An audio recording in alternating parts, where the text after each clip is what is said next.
네, 성공투자 오후 증시 랭킹쇼 종목 탑10으로 시작해 보겠습니다. 오늘 시장은 2보 전진을 위한 일부 후퇴라고 생각을 합니다. 지금 단기 급등한 데 따른 시장, 미국 시장과 함께 연동이 되면서 차익 실현과 함께 일부 이슈가 있는 종목들을 제외하고는 일제히 조정을 받으면서 숨고르기를 보이고 있습니다. 오후장 들어서도 낙폭 크게 줄이지 못하고 코스피 경우에는 2%대 하락세를 보이고 있는데요. 자, 오늘은 좀 숨고르기를 보이고 있는 장인 만큼 그 안에서도 좀 기회를 엿볼 수 있는 종목들 오늘장 종목으로 선별해서 전략 세워보도록 하겠습니다. 네, 오늘 이 시간 함께해 주실 분들이죠. 김덕호 주식회사 플래처 대표, 전태진 와운의 파트너, 류용민 캐스터입니다. 어서 오세요. 어서 오세요. 안녕하세요. 네, 랭킹쇼 종목 탑10 그래도 힘내면서 시작해 볼까요? 먼저 10위부터 8위까지 보고 오시죠.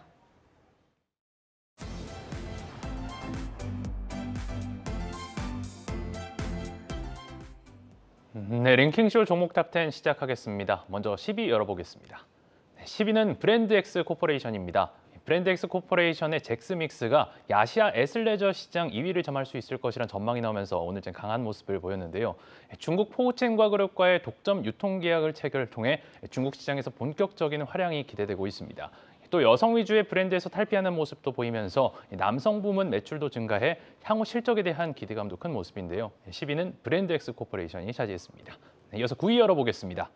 9위는 MBT입니다. 네이버 웹툰 글로벌 시장 확장에 따른 직접적인 수혜가 기대된다는 평가가 나오면서 오늘 강세를 보였는데요. 네이버 웹툰 향 매출이 3천억 원 이상 규모까지 커질 성장 동력을 확보하고 있는 것으로 보이는 가운데 지난해 매출은 1,112억 원, 영업이익이 6억 원으로 전망되고 올해의 경우는 각각 1,462억 원, 57억 원으로 증가할 것으로 예상되고 있습니다. MBT가 9위를 차지했습니다. 다음 8위 보겠습니다. 8위는 서플러스 글로벌입니다. 한국전자기술연구원이 국내 반도체 장비 기업들과 2026년 플랫폼 구현을 목표로 반도체 장비 진흥화 플랫폼 개발 사업에 착수했다는 소식이 전해졌습니다. 여기에 반도체 장비 플랫폼 기업 서플러스 글로벌이 참여한 것으로 알려졌는데요. 최근 세계 반도체 업계는 주요 제조 공정에 AI를 접목하고 있는 상황에서 반도체 장비 진흥화 플랫폼을 개발해 해외 AI 반도체 장비를 추격할 것으로 기대되면서 투심을 끈 모습입니다. 8위는 서플러스 글로벌입니다.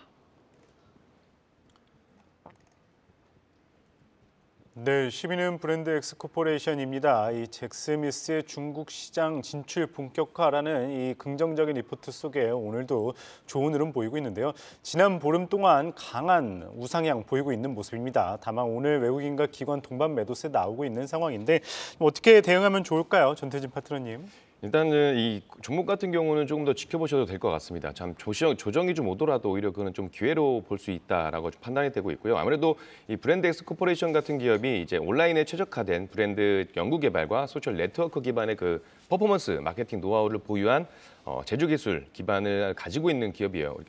잘 아실지 모르겠지만 이제 브랜드 엑스 코퍼레이션 하시면 잘 모르겠지만 잭스믹스 하시면 많은 분들이 좀 아실 거라고 생각이 됩니다. 이 애슬레저 전문 브랜드 잭스믹스로 시작을 해가지고 화장품과 다이어트 식품 그리고 간편 가정식 그리고 운동 플랫폼 국민 PT 등 건강 관련 제품 포트폴리오를 갖춘 기업이고, 그러니까 잭스믹스에서 벗어나서 이제 종합 헬스 뷰티 업체로 좀 도약을 꿈꾸고 있는 기업이다라고 보시면 됩니다. 지난 12월 18일 날 브랜드 엑스 코퍼레이션이 이 중국의 글로벌 스포츠 전문 기업 파오첸 그룹과 이제 중국 내 유통민 독점 계약에 대한 이야기가 나오면서 강하게 좀 시세를 좀 보여주는 모습이었습니다. 아마 국내 애슬레저 업계에서 최초로 독점 계약을 맺는 거고, 아마 올해 상반기에 이제 잭스미스가 중국에 있는 이제 제품들을 판매하는 그런 모습들을 볼 수가 있을 것 같고요. 파오첸 그룹 같은 경우가 이제 시가총액 4조 원에 달하는 이제 대만의 본사를 둔 글로벌 스포츠 전문 기업이에요.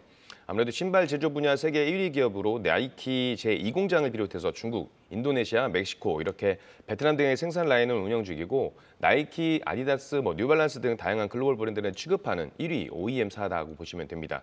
여기에 이제 스포츠 브랜드 라이선스 사업하고 리테일 사업도 진행을 하고 있기 때문에 이 양사의 그 윈윈하는 모습들이 시너지 효과를 내면서 아무래도 이제 브랜드엑스 코퍼레이션의 차후 실적적인 부분도 좀 좋은 흐름들이 나와줄 거라고 보고 있고 아무래도 브랜드엑스 코퍼레이션이 매출 비중 자체가 이 애슬레저에 좀 80% 비중이 있다 보니까 중국 내 매출에 대한 그 실질적인 부분도 우리가 기대를 해볼 수 있다라고 판단이 되고 있습니다.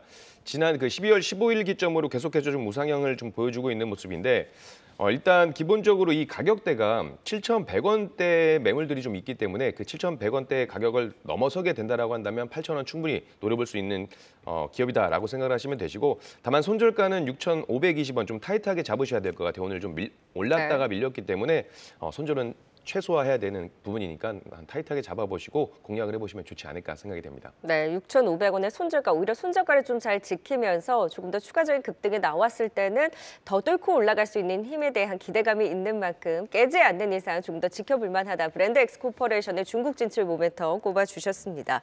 자, 이번에는 9위 MBT 볼까요? 네이버의 게임 스트리밍 플랫폼 치직 관련해서도 움직임을 가져가고 있지만 MBT는 원래 전통적으로 네이버 웹툰에 대한 기대 그리고 최근에 또 토스 상장 관련주로도 엮이면서 복합 이슈에 계속해서 움직임을 가져갔던 종목입니다. 그러다 보니까 좀 들쑥날쑥하기는 한데 지금도 매매 매력이 높은 종목입니까? 제가 이전에 11월 22일 날 이날 좀 급등이 있었습니다. MBT가 이때 이제 웹툰 수혜가 굉장히 커질 거다라고 이미 거기에 대해서는 소재가 발현이 되다 보니까 이날도 제가 좀 기억하기로는 일단 1차 목표가로 제가 7,800원을 제가 제시를 드렸던 것 같은데 왜냐하면 이제 그만큼 이제 단기적인 급등에 대해서 좀 받침이 필요하다 얘기를 드렸습니다. 근데 다시 한번 올해는 조금 목표가를 조금 더 상향해봐도 충분히 매력이 있지 않을까라고 좀 말씀드리고 싶습니다.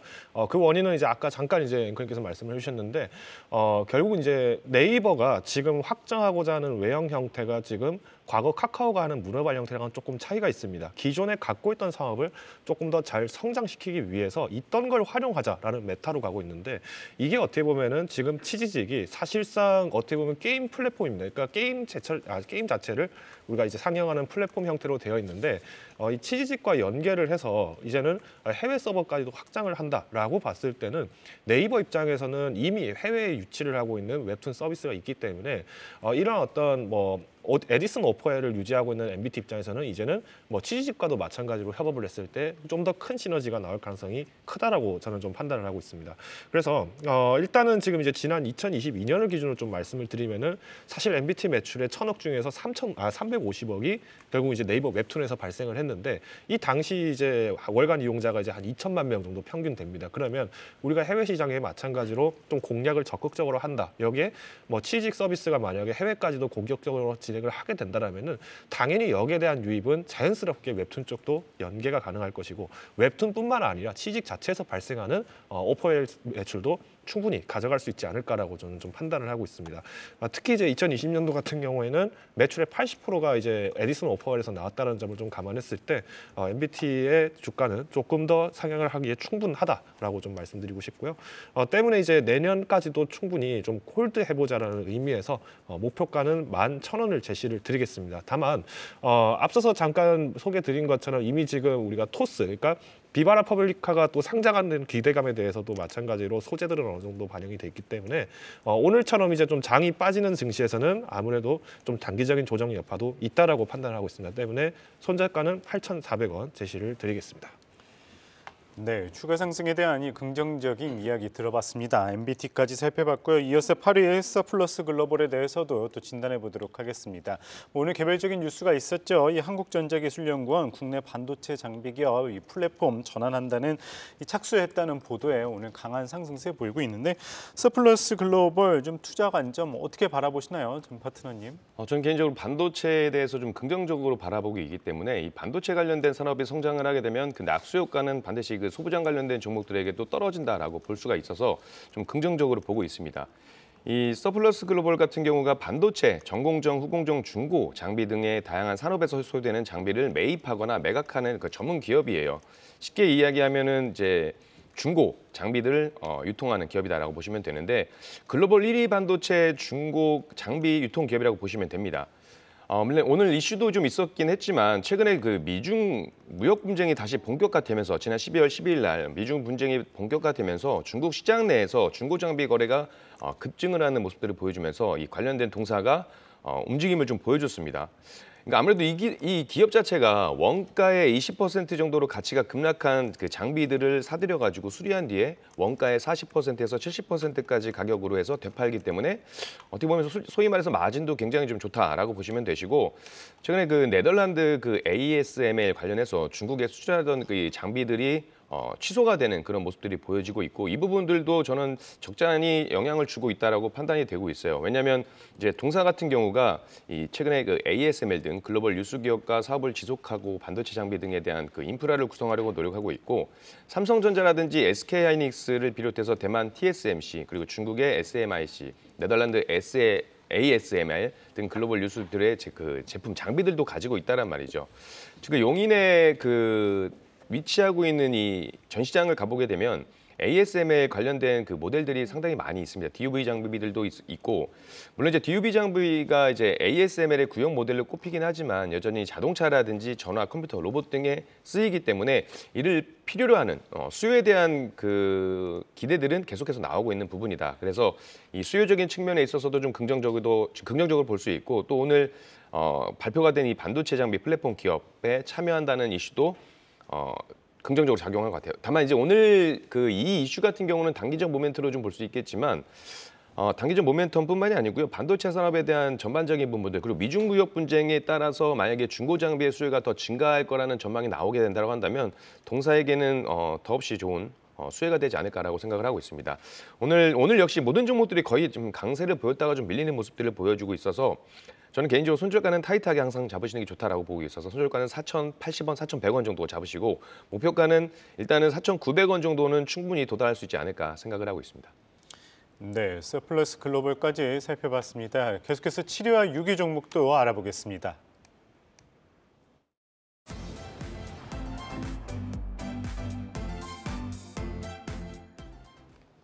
네, 이어서 7위 열어보겠습니다. 7위는 조이시티입니다. 재작년 다소 주춤했던 실적을 딛고 지난해부터 수익성이 개선되는 모습을 보이고 있는데요. 최근 중국에서 프리스타일 상표권 관련 승소 후 신작 개발에 힘쓰면서 IP 경쟁력을 높여가고 있습니다. 2021년 이후부터 부진했던 실적이 지난해부터 반등세를 보여오다 올해 들어서도 실적 개선세가 이어질 것으로 예상되고 있습니다. 7위는 조이시티가 차지했습니다. 이어서 6위 보겠습니다. 6위는 삼성전자입니다. 전날 미증시에서 필라델피아 반도체 지수가 3.6%대 급락한 가운데 8만 전자를 목전에 뒀던 삼성전자도 오늘 9거래일 만에 반락하며 약세를 보였습니다. 네덜란드 정부의 대중 반도체 수출 규제 등과 같은 악재도 반도체 업황에 대한 투심을 다소 위축시켰는데요. 하지만 증권가에서는 여전히 반도체 수출 회복이나 AI 관련 모멘텀, 그리고 이달 말에 발표될 동사의 신규 주주 환원 정책에도 주목해야 한다고 분석하고 있습니다. 6위는 삼성전자입니다. 네, 7위 조이시티, 6위 삼성전자가 차지했네요. 먼저 7위 조이시티부터 보면 일단 중국에서의 상표권 관련한 1심 승소 소식으로 12월 말에 좀 들썩였었고, 최근 들어서 주가가 좀 움찔움찔되고 있기는 합니다만, 사실 게임주에서 조이시티는 메인 게임주는 아니거든요. 근데 조이시티가 최근에 좀 움직이는 배경에 대해서, 근데 전반적으로는 아직까지 주가가 주춤하다 보니까 어떤 시각으로 봐야 될지에 대해서 김덕후 대표님 어떤 의견이실까요? 뭐 게임주 관련해서는 좀 자주 말씀을 드렸습니다만은 지금 이제 조이시티의 가장 큰 이제 발목이라면 발목일까요? 그러니까 PC 게임으로 만약에 얘기를 드린다면은 지금 조이시티가 갖고 있는 게임은 뭐 PC 게임에서는 이 프리스타일이 사실상 유일합니다. 근데 이 프리스타일이 원일 기준으로 하면은 이게 이제 흔히 말하는 3대3 농구 게임이라고 보시면 될 것 같은데, 이 게임이 제가 중학교 1학년 때 나왔던 걸로 기억을 하거든요. 아마 2004년인가 아마 그런 걸로 알고 있습니다. 근데 이 당시부터 만약에 농구 게임이라고 치면은 우리 예를 한번 들어보죠. 스타크래프트 같은 경우에도 초보만 들어오세요. 초보방 들어가면은 초보 전적이 뭐 1000승 뭐 600패 뭐 이렇게 됩니다.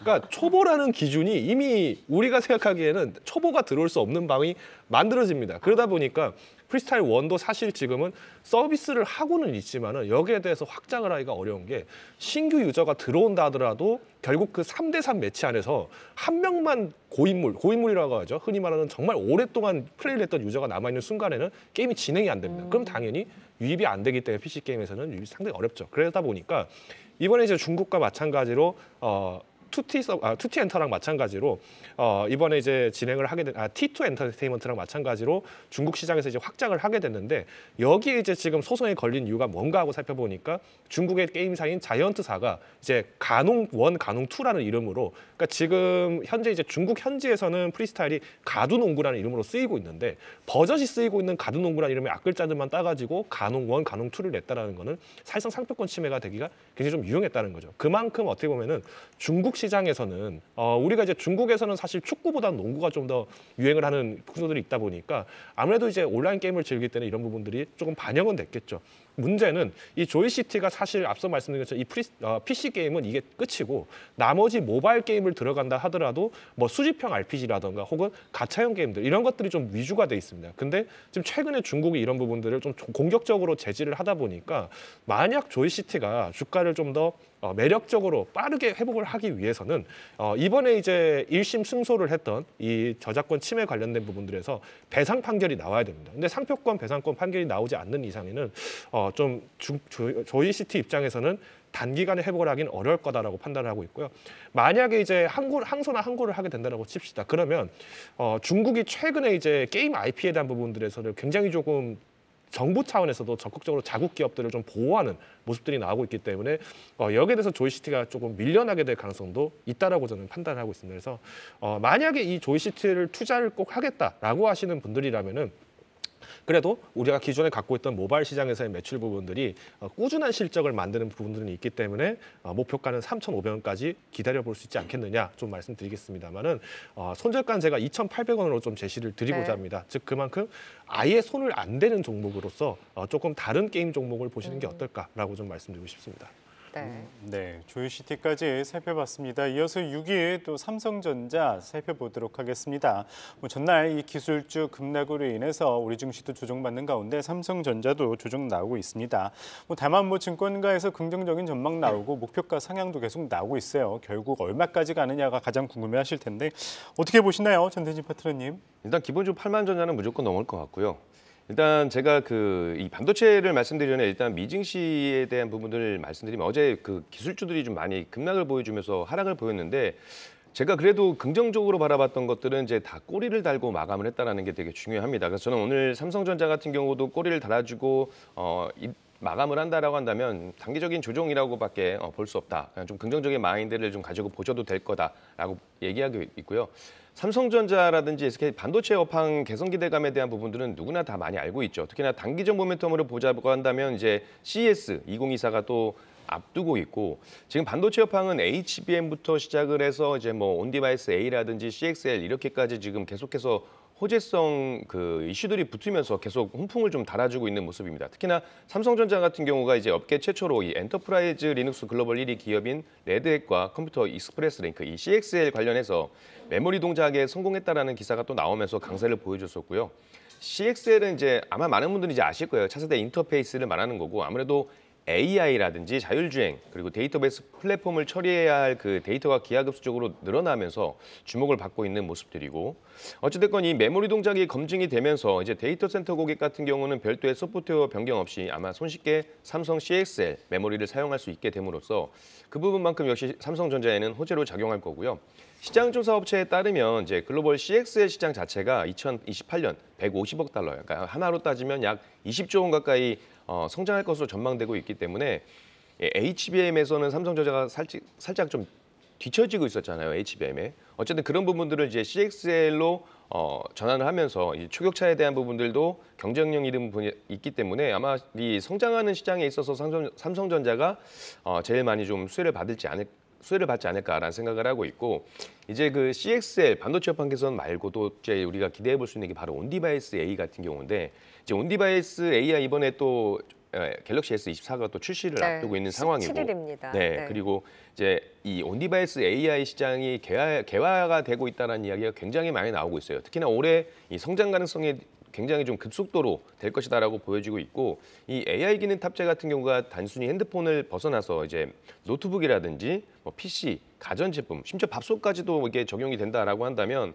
이런 부분에 있어서는 굉장히 좀 삼성전자에서는 수혜를 받을 수밖에 없는 이슈다, 소재다라고 보고 있어서 저는 충분히 삼성전자 더 올라갈 수 있다라고 봅니다. 다만 조정 같은 경우가 오늘 단기간에 끝날지 안 끝날지는 오늘 또 미징시를 또 봐야 되는 부분들이 있다 보니까 일단 손절가는 76,000원 정도 잡으시고 8만전자, 9만전자까지 한번 가기를 기대해 봅니다.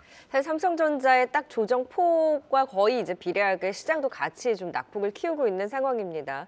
어제만 하더라도 오늘쯤에 삼성전자가 8만전자를 찍지 않을까 기대를 했었는데 마침 좀 우연스럽게 겹치면서 이제 미국 증시의 하락 여파를 같이 받으면서 오늘 좀 숨고르기를 보이고 있는데요. 그러면 1월 17일 이제 AI 스마트폰의 공개를 기다리고 있잖아요.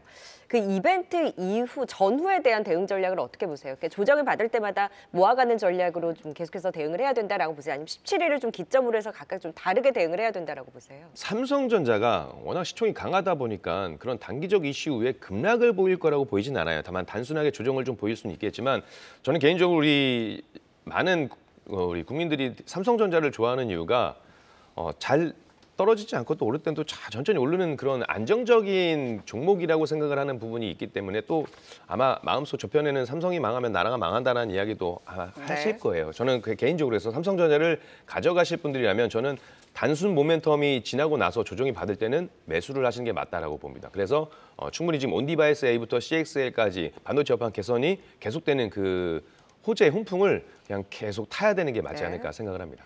미국 시장에서부터 뭐 반도체 지수 하락과 함께 뭐 단기적으로 열심히 올라온 데 따른 차익 실현으로 좀 쉼을 주고 있는 삼성전자는 조정이 나왔을 때는 오히려 반갑게 매수에 대한 기대로 또 AI 스마트폰 출시에 대한 기대감도 있는 만큼 지속적으로 지켜보자. 조정은 매수 기회다. 8만전자에 대한 기대 짚어주셨습니다. 10일부터 6일까지 투자 포인트 다시 한번 정리하고 가도록 하죠.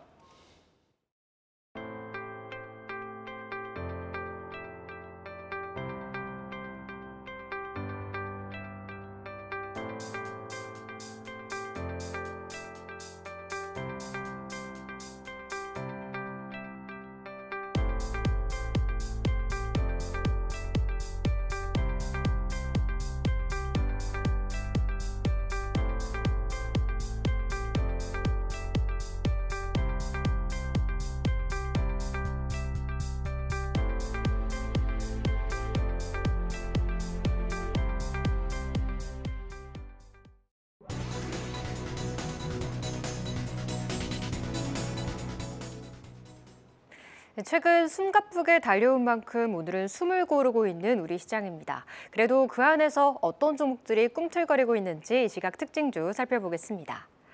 시장이 쉬어가자 실적이란 먹거리를 다시 찾고 있습니다. 4분기 성적표 곧 나올 예정인 가운데 하나시스템은 작년 수주 랠리로 인해서 호실적이 기대되고 있는데요.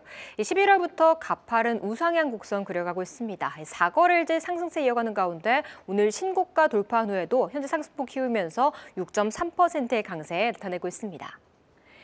내일부터 윤 대통령은 새해 정부 업무 보고를 받습니다. 이 중 저출산 대책이 포함된 것으로 알려져 있는데요. 이 상황이 심화되는 가운데 출산 장려 정책 나올 것으로 기대되면서 아동 관련주 강세를 나타내고 있습니다. 그중 삼성출판사는 상장 모멘텀까지 살아있는 가운데 탄력적으로 움직이면서 방금 전 VI 걸린 모습 나타나고 있습니다.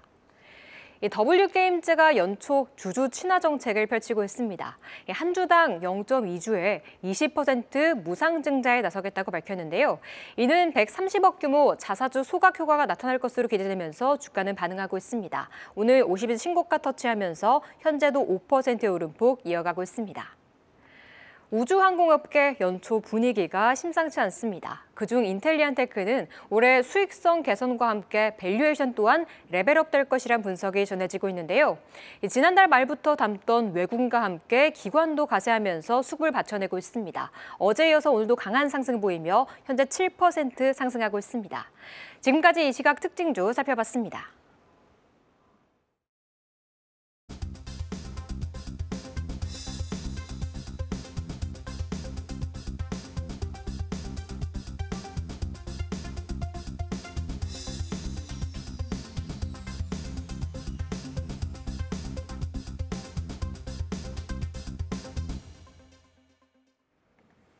네, 오늘은 수급적으로도 참 아쉬운 하루입니다. 선물 시장에서의 외국인의 강한 매도, 이와 연동되는 현물 시장에서의 기관의 매물 압박 속에서도 그래도 삼성전자를 향한 외국인의 수급은 이어지고 있는 것이 특징적입니다. 좀 주춤하는 하루이기는 합니다만 그 안에서도 특징적인 흐름을 보이고 있는 오늘장의 종목 상위 순위권 5위부터 3위까지 또 살펴보도록 하겠습니다.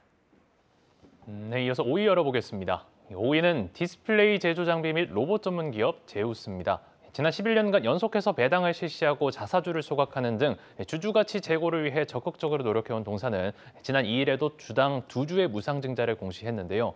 무상증자를 통해서 주주가치 제고뿐만 아니라 유통주식 수 확대에 따른 거래 활성화까지 실현하게 됐습니다. 첨단 패키징에 필요한 고대역 폭 메모리 등 반도체 공정 세정 장비의 약진이 기대되는 가운데 올해 전 사업 부문이 고르게 좋은 성적을 낼 것으로 예상되고 있습니다. 5위는 제우스입니다. 이어서 4위 보겠습니다. 4위는 고바이오 랩입니다. 셀트리온과 마이크로바이옴 신약을 공동 연구하는데 최근 출범한 통합 셀트리온에 대한 기대감이 확산되면서 연일 급등세를 보이고 있는데요. 증권가에서도 셀트리온과 마이크로바이옴 신약 후보 물질 발굴을 위한 공동 연구 및 제휴 계약을 체결한 고바이오랩에 긍정적인 분석을 내고 있습니다.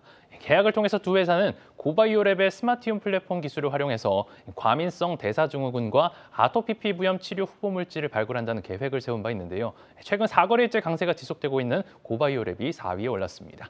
이어서 3위 보겠습니다. 3위는 포스코 엠텍입니다. 최정호 현 포스코그룹 회장 연임을 두고 국민연금 반대 입장을 낸 것으로 전해졌는데요. 지분 6.71%를 보유한 국민연금과 차기 회장 자리를 두고 경영권 분쟁의 조짐도 나타나면서 주가에 영향을 준 모습을 보였습니다. 최근 포스코그룹의 반도체 희귀가스 사업 확장 소식에 포스코엠텍은 상한가를 기록하기도 했는데요. 오늘 장중 두 자릿수 급등을 보이고 현재는 상승폭을 많이 반납한 모습입니다. 3위는 포스코엠텍입니다.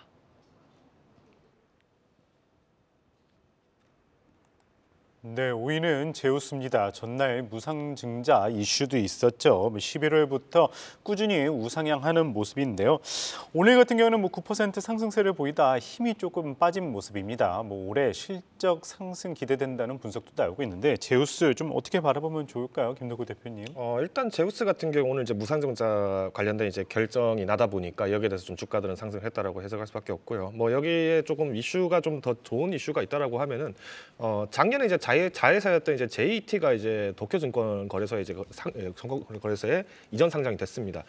그러면서 이제 실제로 거기에 상장됐던 주식들을 이제 370만 주 중에서 약 80만 주를 이렇게 매도를 하게 되면서 이제 현금 자산을 한 570억 정도를 이렇게 확보를 했는데 지금 이제 제우스가 지금 시도를 하는 게 사실상 로봇, 그러니까 상용 로봇 그리고 이제 물류 로봇 관련해서 지금 투자를 좀 공격적으로 할 의사가 좀 있는 것으로 확인이 되고 있습니다. 그러니까 지금은 로봇 관련 전문 기업이라고 얘기는 소개를 해주셨습니다만 사실 매출 비중의 대부분 70% 이상은 이제 반도체 사업 그리고 세정 장비 쪽이 좀 주류 장비로 지금 매출이 나오고 있다고 보면 될 것 같고요.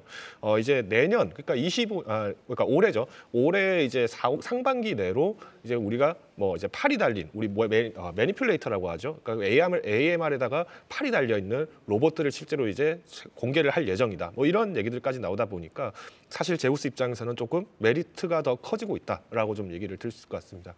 물론 지금 이제 제우스가 최근에 좀 주가를 좀 가파르게 올라오다 보니까 사실 보유한 사람들의 입장만 봐야 되는 거 아니겠느냐 이런 말씀하시는 분도 계실 것 같은데 지금 이제 제우스가 출시를 준비하고 있는 매니플레이터 같은 경우에는 지금 업계에서 이제 운용을 하고 있는 제품들을 대비했을 때 지금 이적재가 가능한 게 지금 30kg가 채 안 됩니다. 그러다 보니까 지금 이제 30kg로 지금 이제 도전을 하겠다라는 얘기가 나왔는데 좀 잘 안 하실 것 같아서 좀 예시를 좀 말씀드리면은 지금 우체국에서 택배를 보내실 때 상자 안에 담을 수 있는 무게 크기는 한도는 30kg입니다. 즉 우체국 내 택배 물량들은 바로 이 제우스에서 만든 신형 로봇으로도 소화가 가능하다라는 정도의 말씀을 좀 와닿지 않을까라고 보고 있고요.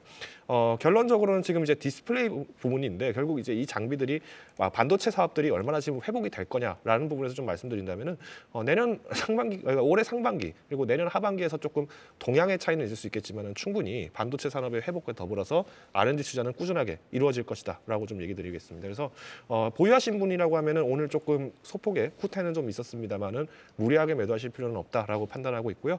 올해 하반기까지 목표가 6만 원 그리고 손절가는 4만 5천 원 제시를 드리겠습니다. 네, 이어서 4위 고바이오랩 어제 이어서 오늘도 들썩이는 흐름입니다. 다만 고점 대비 현재 시가 상승폭을 또 많이 축소하는 모습인데요. 그러니까 셀트리온 그룹의 약진 속에서 셀트리온 그룹과 공동 연구를 하다 보니까 이 셀트리온에서 M&A에 나설 수도 있지 않을까 하는 기대감이 반영되면서 전일 이제 급등이 나왔고 오늘도 추가 급등을 이어가는 모습이었는데 이 셀트리온 이슈를 보고 의견이 엇갈리더라고요. 전통 셀트리온을 보자라고 하는 쪽과 셀트리온이 덩치가 큰데도 이렇게 급등한 거 보면 이쪽보다는 셀트리온 제약이나 고바이오랩 쪽에서 탄력을 이용한 매매는 해볼 만하다라는 의견이 엇갈리고 있는데 전태준 파트너께서는 어떤 의견이실까요? 지금 이 셀트리온 제약이나 셀트리온이라든지 이런 시가총액이 큰 기업들도 강하게 움직이는 것들은 저는 이런 실적적인 부분보다 결국 그냥 수급이에요. 개인 네. 투자자들이 좋아하니까 달려드는 거거든요. 그렇기 때문에 움직이는 거라고 보고 있습니다. 다만 이제 제약 바이오 관련된 섹터들은 좀 지금 저는 긍정적으로 바라보고 있는 게 어쨌든 지금 기준금리가 높아지면서 가장 좀 주가가 지지부진하고 했던 부분들이 바로 이 성장주들인데 대표적인 성장주가 아마 제약 바이오주였을 겁니다. 그래서 코로나 백신 개발 중단이라든지 금리 긴축 기조가 이어지면서 제약 바이오주가 좀 지지부진했던 모습들이 어쨌든 지금 이제 고금리가 인상이 종료가 되고 저금리 시대가 기대되고 있는 만큼 우리가 좀 주목을 받아야 되지 않나라고 보고 있고요. 제약 바이오 섹터는 그렇게 좀 봐야 된다라고 보고 있고 일단 이 마이크로바이옴 같은 경우는 이제 이 지금 고바이오랩 같은 경우는 마이크로바이옴 신약 사업을 같이 하고 있고 셀트리온과 같이 신약을 공동 연구하는 협력사로 부각이 되면서 좀 오늘 강세를 보였고요.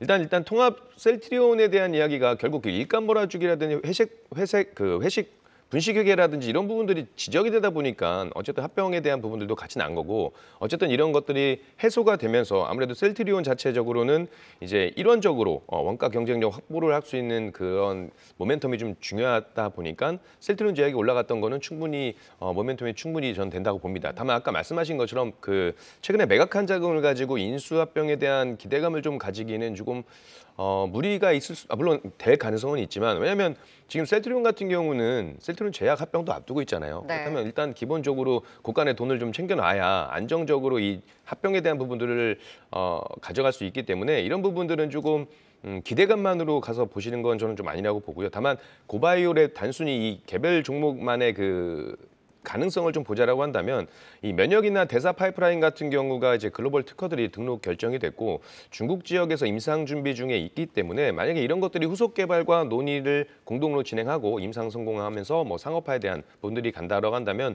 좋은 흐름들이 유지될 수 있겠다라고 생각을 하고 있습니다. 물론 지금 오늘 많이 올라갔다가 다시 밀렸습니다. 저는 개인적으로 12,300원 가격을 지지하는 것을 보고 좀 공략을 하셨으면 좋겠고요. 심지어 이거 어제도 그렇고 오늘도 그렇고 갭상승으로 뛰어났기 때문에 지금 기준에서는 굳이 들어가실 필요는 네. 없다라고 저는 생각이 되고 있고 갖고 계신 분들 비중 조절 기회로 활용해 보시는 게 더 나을 수도 있겠네요. 추가적인 모멘텀은 좀 단기간에 저는 좀 더 올라갈 수 있다라고 봐요. 근데 다만 네. 이게 굉장히 다이내믹하게 계속해서 올라갈 거라고 보진 않고 지금 이렇게 이슈에 따른 움직임으로 보이는 거기 때문에 중간중간 차익 실현을 하면서 좀 수익을 챙겨가시는 게 맞지 않을까라고 생각을 드립니다. 네.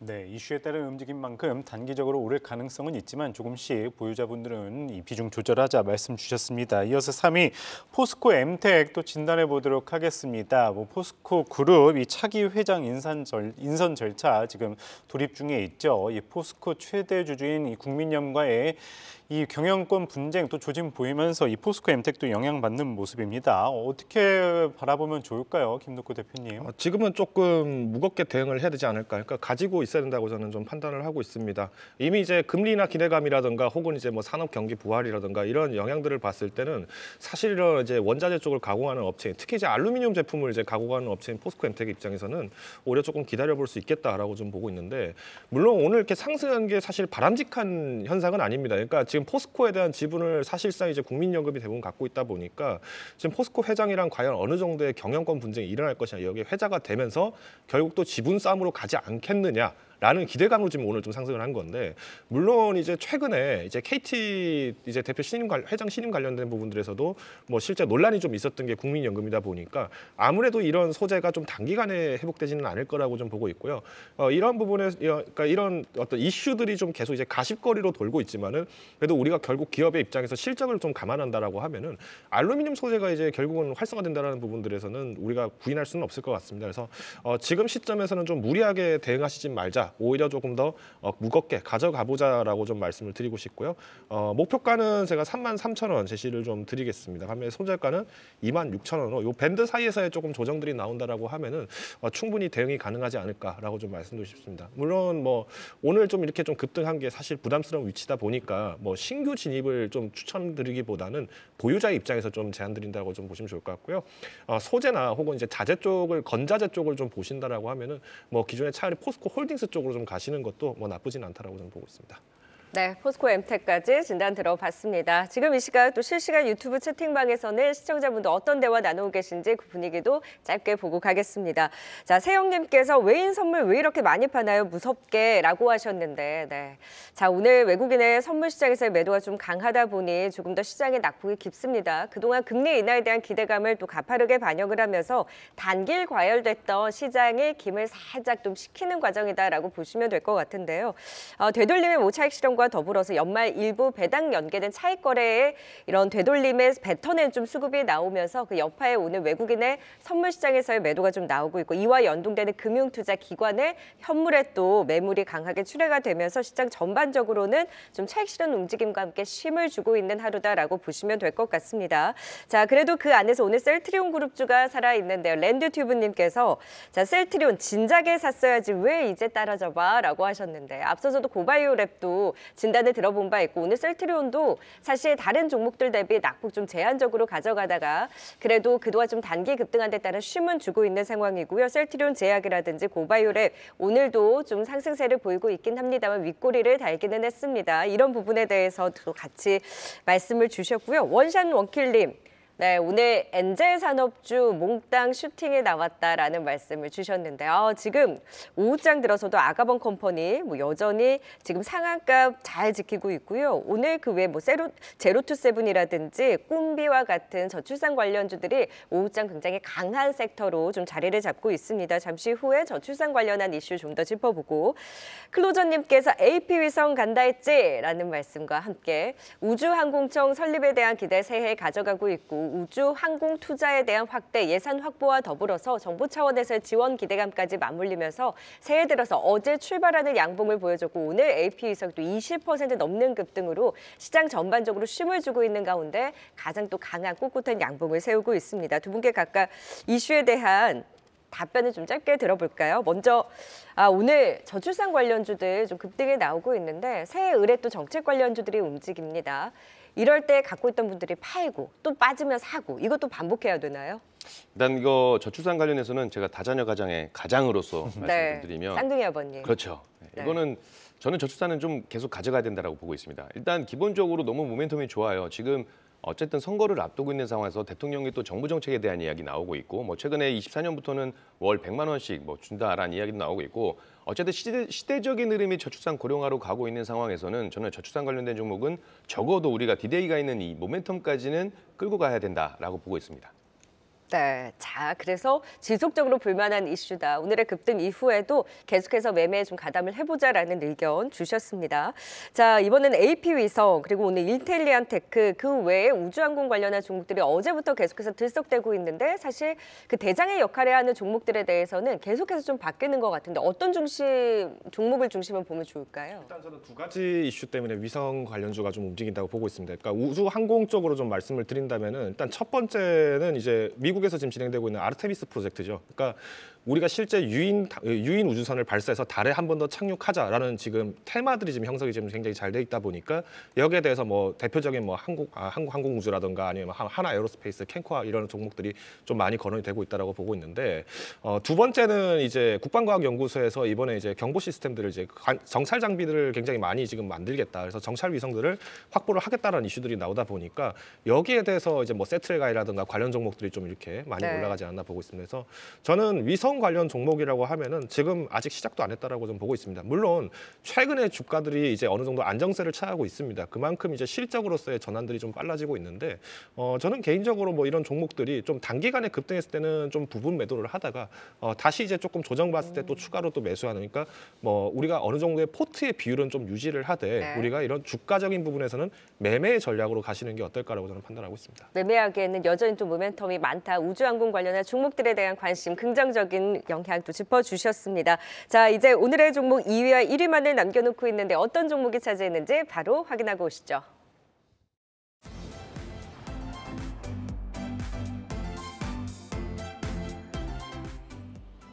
네, 2위 열어보겠습니다.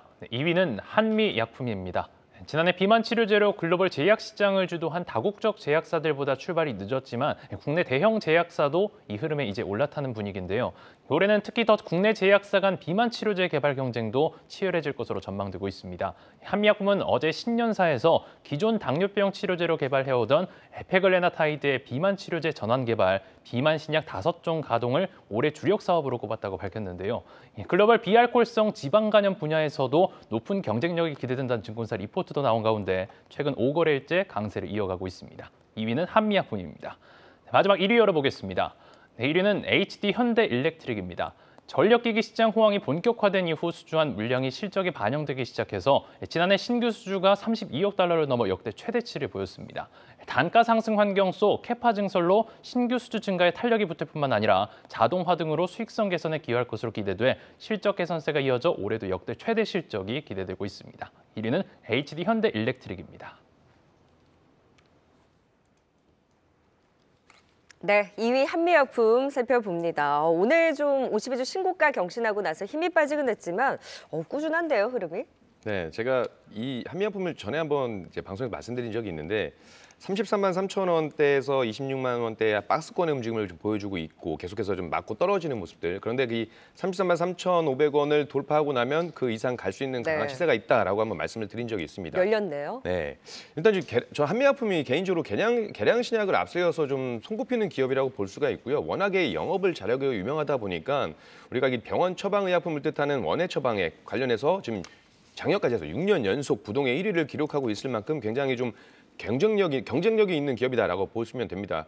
작년 한 해 가장 핫했던 그 키워드를 좀 보자라고 한다면 제약바이오 쪽에는 비만 쪽인데 세계비만재단에서 발표한 바에 따르면 우리가 이 비만 문제에 적절한 대응을 하지 않으면 2035년에는 과체중 또는 비만 인구가 세계 인구의 절반이 이상이 될 것이라는 전망이 나오고 있어요. 그렇기 때문에 특히나 이제 5세에서 19세 어린이와 청소년의 그 비중이 가장 높을 것으로 예상되고 있는 만큼 우리가 이런 부분들을 그냥 무시하고 지나쳐 간다라고 한다면 큰 문제가 발생이 되겠죠. 그래서 이런 사회적 관심이 커지면서 당연히 의료적 수요 증가와 함께 관련된 치료제 개발도 활발히 좀 나오고 있는 부분이고 비만 치료제 시장 전망치 역시 이제 2030년까지 약 132조까지 상향될 전망으로 보여지고 있기 때문에 이 비만 치료제 역시 섹터는 볼만하다라고 볼 수가 있고 그런데 이제 한미약품 자체가 워낙에 그 비만 이 대사 질환에 강한 기업이에요. 얀센의 기술 수출을 했을 만큼 비만 당뇨 등 대사 질환에 강한 회사들이고 최근에 그 R&D에 대한 선택과 집중 그리고 최근에 그 토종 비만 치료제 파이프라인 단계에서도 가장 앞섰다는 평가를 받고 있는 만큼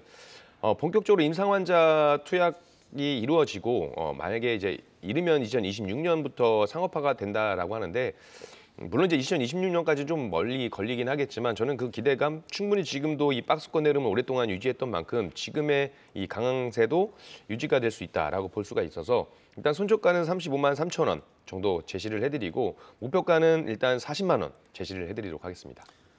네, 한미약품 긍정적인 이야기 들어봤습니다. 이어서 오늘의 1위 HD 현대일렉트릭 또 진단해 보도록 하겠습니다. 오늘 HD 현대일렉트릭뿐만 아니라 관련 이 전력 기기주들, 재룡전기, 일진전기들 상당히 좋은 흐름 보이고 있습니다. 오늘 좀 강한 상승 보이고 힘은 좀 빠지고 있지만 그래도 역시나 이 긍정적인 전망 계속 나오고 있는데 현대일렉트릭 계속해서 긍정적으로 바라봐도 되겠죠, 김덕구 대표님? 네, 저는 변압기 관련 종목들은 조금 더 기다려볼 수 있겠다라고 말씀드리고 싶습니다. 늘 이제 변압기 관련 얘기가 나오면 항상 얘기가 나오는 게 이제 기대 수명이 지금 얼마나 남았다 이런 얘기를 합니다. 변압기 같은 경우에 30년 써먹으면은 이제 바꿔줘야 된다라고 얘기를 하는데 이게 건전지 교체하듯이 하루 만에 되는 것도 아니고 미국 전역에 있는 변압기가 얼마나 많겠습니까? 여기에 지금 신재생 에너지 관련 투자를 계속 이제 활성화하겠다라고 하면서 미국뿐만 아니라 EU까지도 유럽 지역까지도 지금 확장이 계속 되고 있습니다. 이러다 보니까 결국 이제 변압기 수요들은 계속 늘어나고 있는데 실제로 이걸 미국에 있는 현지 공장들뿐만 아니라 우리나라에 있는 공장들만 가지고도 가동을 돌리는데도 사실 여기에 대해서 생산량을 지금 마저 채우지를 못하고 있다. 물동량을 그만큼 채우지 못하고 있다는 얘기가 나오고 있습니다. 뭐 기사 검색해 보신 분들은 아시겠습니다. 뭐 일진전기가 지금 이제 변압기 관련해서 특수혜를 받고 있다라고 얘기를 하면서도 지금 공장을 풀가동 돌리는데도 그만큼 물량을 납품을 못하고 있다. 그만큼 수요가 굉장히 계속 들어오고 있다는 건데 그럼 향후 5년 동안의 먹거리를 봤을 때 우리가 인프라 투자라고 한다면은 이런 어떤 전력 전기 설비 쪽에서는 충분히 기대할 수 있는 것이 크다 얘기를 드릴 수 있을 것 같습니다. 더불어서 제가 잠깐 이제 유럽 얘기를 좀 말씀을 드렸는데 뭐 지난 10월에 이제 EU 이사회에서 이제 에너지 장관들이 다 모여서 논의를 했던 것 중에서 가장 큰 회자가 됐던 게 이제 원전입니다. 그러니까 원자력 발전도 마찬가지로 우리가 신재생 에너지로 넣느냐 빼느냐를 가지고 지금 논란이 됐었는데 독일 입장에서는 사실 그동안 탈원전을 계속 지금 유지를 하고 있다 보니까 지원금을 안 준다면 우리가 억울하다. 반면에 프랑스 입장에서는 그럼 우리는 그동안에 원전을 가지고 이제 에너지를 만들었는데 실제로 클린 에너지 아니냐. 여기에서 지금 이제 각축전을 좀 벌였었다가 합의를 한 상태입니다. 근데 이 조건이 올해 6월 달에 그러니까 이제 EU에 있는 집행부가 이제 바뀌게 되면은 또 어떤 정책적 결정이 나오겠느냐 여기에 대해서 좀 추적을 하실 필요가 있다고 보고 있고요. 때문에 이제 전기, 전선, 그다음에 전력 장비 관련돼 있는 섹터는 뭐 이제 만약에 내가 우리나라 시장 쪽을 본다라고 하면은 사실상 현행 상태에서 크게 보기보다는 미국 시장의 눈치를 봐야 되기 때문에 11월 그러니까 미국 대통령 선거가 있기 전까지는 조금 더 주목해 보자. 만약 유럽 시장의 매출 쪽이 좀 큰 기업이라고 하면은 올해 6월까지의 포지션을 보시고 목표가는 95,000원 그리고 손절가는 78,000원 이렇게 제시를 드릴 테니까 이 밴드 안에서의 어떤 기술적인 대응도 필요하다라고 말씀을 드리겠습니다. 네, HD 현대일렉트릭까지 살펴봤습니다. 5위 제우스부터 1위까지 투자 포인트 다시 한번 보고 오겠습니다.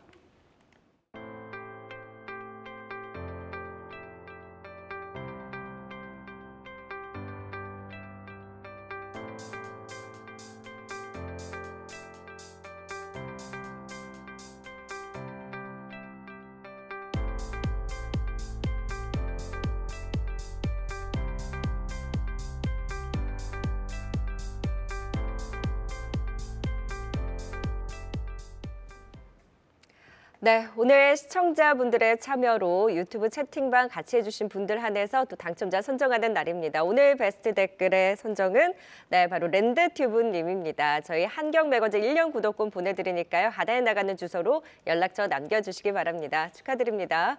네, 오늘은 김덕고 대표, 전태진 파트너와 함께했습니다. 말씀 고맙습니다. 고맙습니다.